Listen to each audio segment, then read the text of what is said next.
অন্তর্বর্তী সরকারকে নামাতে আওয়ামী লীগের কর্মীদের প্রশিক্ষণ দেওয়া কে এই মেজর সাদিক? জানলে অবাক হবেন, তার স্ত্রী নিজেও সহকারী পুলিশ সুপার। অভিযোগ, তারা দুজনে মিলে চাকরিতে অনুপস্থিত থেকে হাসিনা পুত্র জয়ের সাথে মিটিং করে সরকার নামানোর কূটচালে নেমেছিলেন। দেশে বড় ধরনের অস্থিতিশীলতা সৃষ্টি করে ক্ষমতাচ্যুত প্রধানমন্ত্রী শেখ হাসিনাকে ক্ষমতার ফিরিয়ে আনার এক চাঞ্চল্যকর কূটচালের তথ্য ফাঁস হয়েছে। এই পরিকল্পনার অংশ হিসেবে আওয়ামী লীগের বাছাই করা ক্যাডারদের গোপন সামরিক প্রশিক্ষণ দেওয়ার অভিযোগ উঠেছে। আর এই প্রশিক্ষণের নেতৃত্বে ছিলেন খোদ সেনাবাহিনীর একজন কর্মরত মেজর সাদিকুল হক সাদিক নামের এই কর্মকর্তাকে ইতোমধ্যে হেফাজতে নিয়েছে সেনাবাহিনী।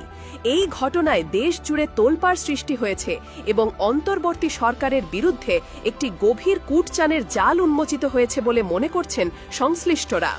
জানা গেছে, কক্সবাজারের রামু সেনানিবাসে কর্মরত মেজর সাদিক ছিলেন আওয়ামী গেরিলা বাহিনীকে প্রশিক্ষণ দেওয়ার মূল সমন্বয়ক।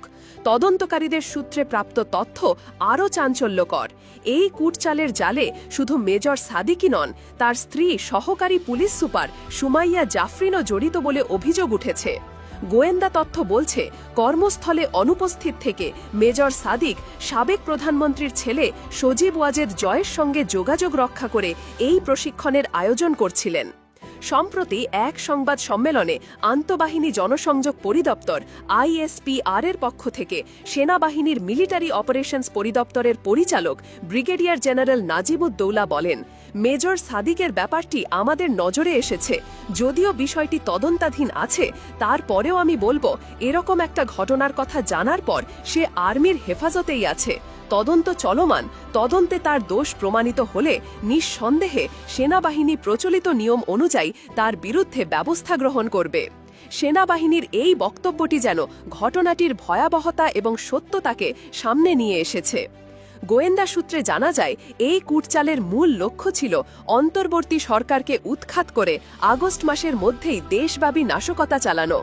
এই নীল নকশা বাস্তবায়নের জন্য আওয়ামী লীগ, ছাত্রলীগ এবং এর বিভিন্ন অঙ্গ সংগঠনের প্রায় ২৫০০ ক্যাডারকে প্রশিক্ষণের আওতায় আনা হয়।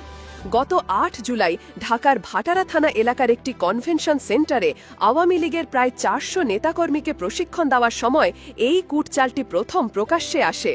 প্রশিক্ষণে অংশগ্রহণকারীদের প্রবেশের জন্য একটি বিশেষ টোকেন ব্যবহার করা হয়েছিল, যা দুদিন আগে মিরপুর DOHS এর একটি গোপন বৈঠক থেকে আবেদনের মাধ্যমে সরবরাহ করা হয়। এই ঘটনায় জড়িত থাকার অভিযোগে ইতোমধ্যে ২২ জনকে গ্রেফতার করেছে আইনশৃঙ্খলা রক্ষাকারী বাহিনী। তাদের মধ্যে রয়েছেন